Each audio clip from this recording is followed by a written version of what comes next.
Di zaman sekarang, kita sering dengar kata self-love. Katanya, kita harus mencintai diri sendiri dulu sebelum mencintai orang lain. Tapi, bener nggak sih? Apakah ini sesuai dengan firman Tuhan? Di satu sisi, self-love bisa bikin kita lebih percaya diri, lebih sehat secara mental. Tapi di sisi lain, kalau nggak hati-hati, bisa berubah jadi egois dan jauh dari Tuhan. Hari ini, kita bakal bahas perbedaan antara self-love menurut dunia dan kasih sejati menurut Tuhan. Jadi, pastikan kamu tonton sampai akhir. 1. Self-love.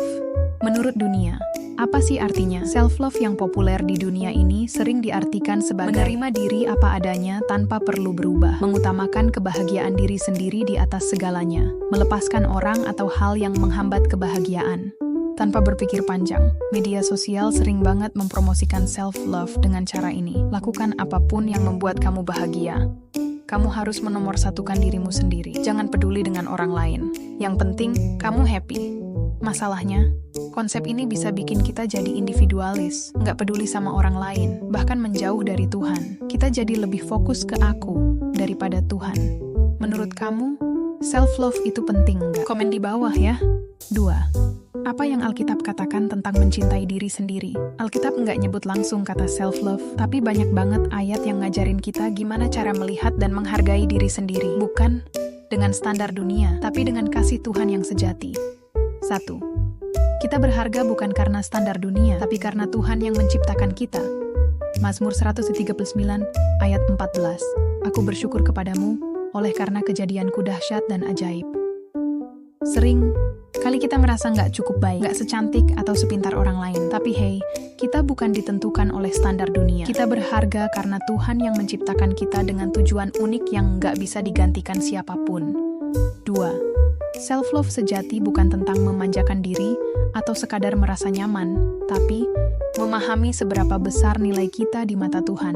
Matius 22 ayat 39. Kasihilah sesamamu manusia seperti dirimu sendiri. Self-love yang sejati bukan berarti menomorsatukan diri atau menjadikan kebahagiaan pribadi sebagai tujuan utama. Sebaliknya, ini tentang menyadari bahwa kita berharga karena kita diciptakan oleh Tuhan. Ketika kita melihat diri kita dengan cara Tuhan melihat kita sebagai ciptaan yang berharga dan dikasihi, kita bisa mencintai diri kita dengan cara yang benar, bukan dengan cara dunia yang cenderung egois. Ini adalah pengingat bahwa kita harus melihat diri kita dengan mata Tuhan sebagai pribadi yang dikasihi, berharga, dan diciptakan bukan untuk hidup sendiri, tapi untuk membawa kasih Tuhan kepada orang lain. 3. Fokus utama kita bukanlah diri sendiri, tetapi Tuhan. 2 Timotius 3 ayat 2 berbicara tentang kondisi manusia di akhir zaman, di mana orang akan lebih mencintai dirinya sendiri dibanding mencintai Tuhan. Ini bukan berarti kita tidak boleh mengasihi diri sendiri, tetapi peringatan agar kita tidak terjebak dalam sikap egois dan menjadikan diri sendiri sebagai pusat kehidupan. Di dunia yang terus mendorong kita untuk mencintai diri sendiri di atas segalanya, kita sering lupa bahwa hidup kita bukan hanya tentang aku, tetapi tentang Tuhan. Tuhan gak melarang kita merawat diri atau merasa bahagia. Tapi kalau fokus utama kita hanya pada diri sendiri, kita bisa kehilangan arah dan tujuan sejati kita dalam hidup. Pernah nggak merasa semakin kamu mengejar kebahagiaan sendiri, semakin kamu merasa kosong? Itu karena kita diciptakan untuk sesuatu yang lebih besar daripada sekadar memuaskan diri sendiri, yaitu untuk mengenal dan mengasihi Tuhan. 3. Self-love versus love of God. Mana yang benar? Perhatikan tabel berikut ya. Kesimpulannya, Tuhan menghendaki kita untuk menghargai dan merawat diri sebagai ciptaannya yang berharga. Namun, kita tidak dipanggil untuk menjadikan diri sendiri sebagai pusat segalanya. Kasih sejati bukan sekadar menerima diri apa adanya, tetap mengalami kasih Tuhan yang mengubah kita dan membagikannya kepada orang lain. 4. Jadi, bagaimana cara mencintai diri sendiri dengan benar? 1. Lihat diri dari kacamata Tuhan. Efesus 2 ayat 10.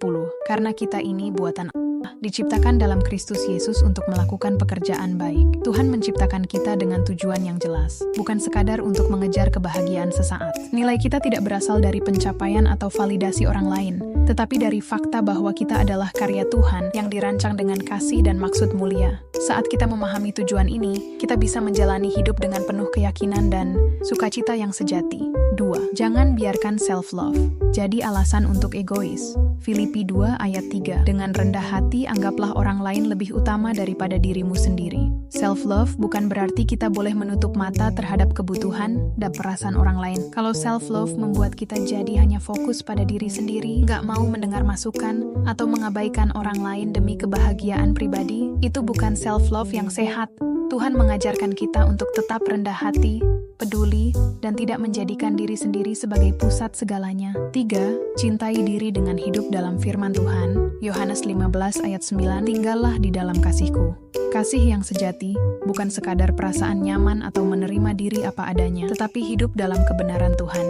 Saat kita tinggal dalam kasih-Nya, kita tidak hanya merasakan damai, tetapi juga mengalami pertumbuhan rohani yang sejati. Kasih Tuhan menguatkan kita untuk mencintai diri dengan cara yang benar.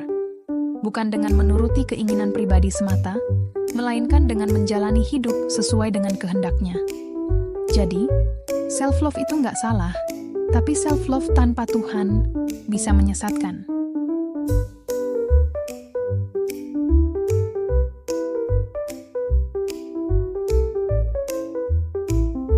Kita dipanggil untuk hidup dalam kasih Tuhan, bukan dalam cinta diri yang berlebihan. Sekarang giliran kamu. Menurut kamu, bagaimana cara mencintai diri sendiri dengan benar? Komen di bawah ya, supaya kita bisa diskusi bareng. Jangan lupa like, share, dan subscribe, supaya makin banyak orang diberkati. Sampai jumpa di video berikutnya. Tuhan Yesus memberkati.